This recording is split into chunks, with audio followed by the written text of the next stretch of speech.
ప్రజల మధ్య ఐక్యత భావం పెంపొందిస్తుందని మహబూబాబాద్ ఎంపీ బలరాం నాయక్ అన్నారు. రంజాన్ మాసం పురస్కరించుకుని డోర్నకల్ పట్టణంలో ఏర్పాటు చేసిన ఇఫ్తార్ విందు మహబూబాబాద్ ఎంపీ బలరాం నాయక్ డోర్నకల్లో సిఐ రాజేష్, ఎస్ఐ వంశీధర్ హాజరయ్యారు. ముస్లిం మత పెద్దలు MP Balaram Naik, CI Rajesh, SI Vamshidhar సేలవతో ఘనంగా సత్కరించారు. మత సామరస్యానికి చాటుతూ లౌకిక విలువలను కాపాడుకోవటం మహమ్మద్ ప్రవక్త చూపిన దారిలో శాంతియుతంగా ఉండాలని కాంగ్రెస్ పార్టీ మైనార్టీ అధ్యక్షులు ఖాదర్ పాపా అన్నారు. ఇక హిందూ ముస్లిం సోదరభావంతో కలిసిపోయి ప్రతి పండుగను జరుపుకోవాలని ఇఫ్తార్ విందుకు హాజరైన Mahabubabad MP Balaram Naik, Dornakal CI Rajesh, SI వంశీధర్కు ధన్యవాదాలు తెలిపారు.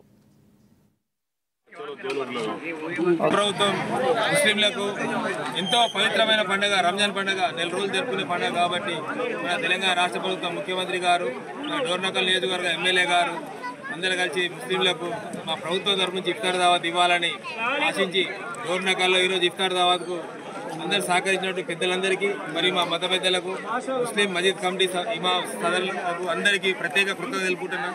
ఇక్కడికి ఇచ్చేసినట్టు అధికారులు అందరికీ మా యొక్క ముస్లిం తరఫు నుంచి ప్రత్యేక ధన్యవాదాలు తెలుపుతున్నాం. ఈ రంజాన్ పండుగ యొక్క విశేషం ఏమిటంటే ముందుగా ఆకలి విలువలు తెలవాలని చెప్పేసి మా ప్రవక్త గారు సూచించారు. అదేవిధంగా మేము ఉపవాసం ఉంటూ నలుగురికి సహాయ సహకారాలు అందించాలని చెప్పి ప్రవక్త గారు చెప్పారు. ఆయన అడుగుజాడలు నడుస్తూ శాంతి మార్గంలో